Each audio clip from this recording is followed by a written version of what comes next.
आज के इस दिलचस्प विश्लेषण में कुछ ऐसे दावों की गहराई में उतरेंगे जो ब्रह्मांड को देखने का हमारा नजरिया ही बदल सकते हैं। न्यूयॉर्क साइंस जर्नल में हरिमोहन सक्सेना और जगमोहन सक्सेना के 2 रिसर्च पेपर पब्लिश हुए हैं। इन्होंने नासा की LROC छवियों पर कुछ विशेष फिल्टर लगाए हैं और उसके बाद जो निष्कर्ष निकाले हैं वो सच में विज्ञान की दुनिया में तहलका मचाने वाले हैं।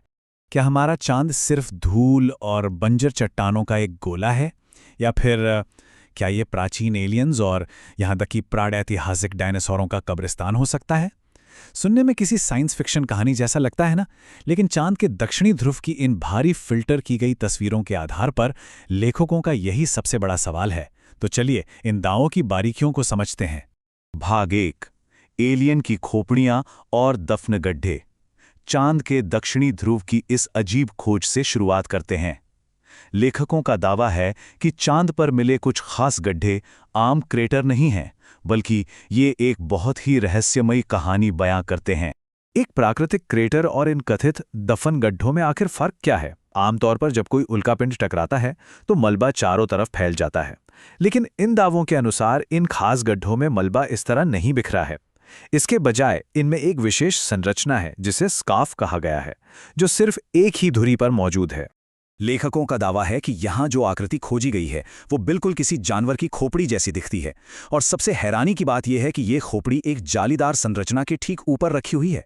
उनके मुताबिक ये प्राकृतिक रूप से बनी चट्टान नहीं हो सकती, बल्कि इसे किसी सोचे समझे तरीके से वहां रखा गया है।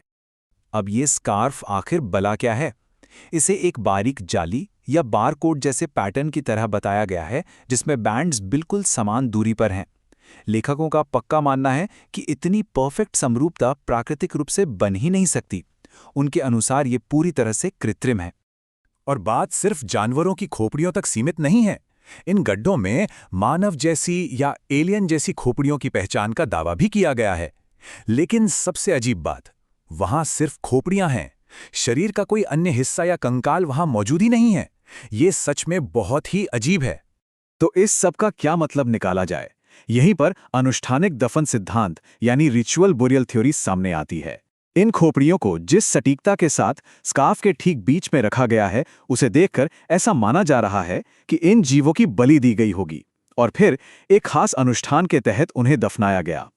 क्या ये किसी प्राचीन इंसान या बुद्धिमान एलियन प्रजाति का काम था?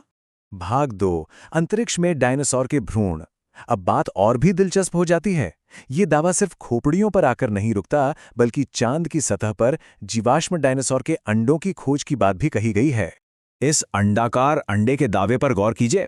पेपर में बताया गया है कि इसमें दोहरी परत वाला छिलका है, भ्रूण का एक बड़ा सिर है, चोंच है, आंख की जगह है और यहां तक कि पंजे भी हैं।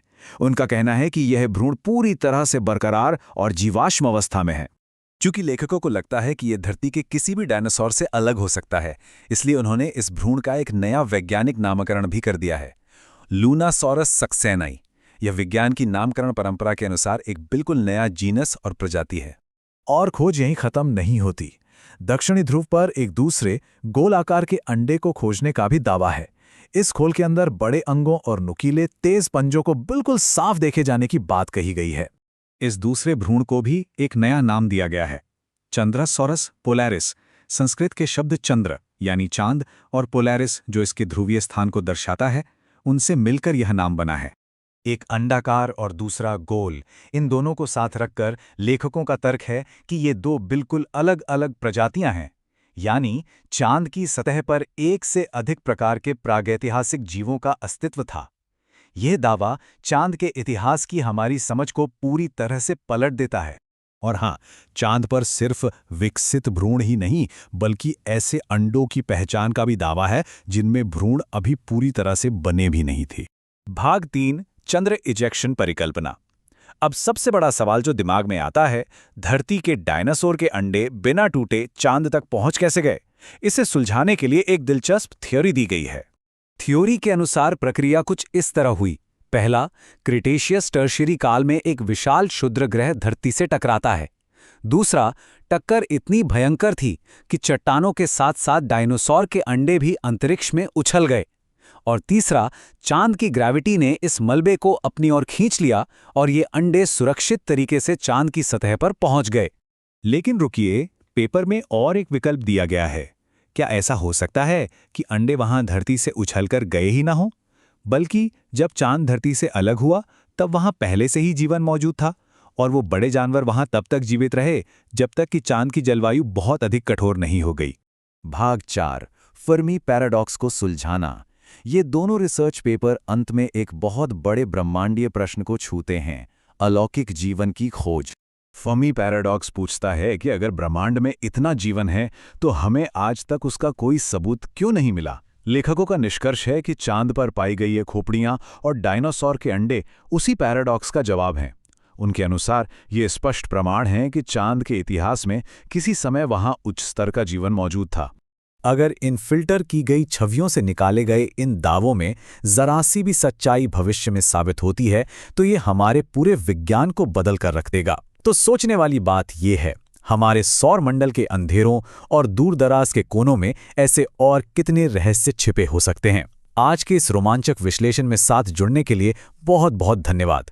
ज्ञान और विज्ञान की ऐसी ही नई परतों को खोजने का ये सफर जारी रहेगा।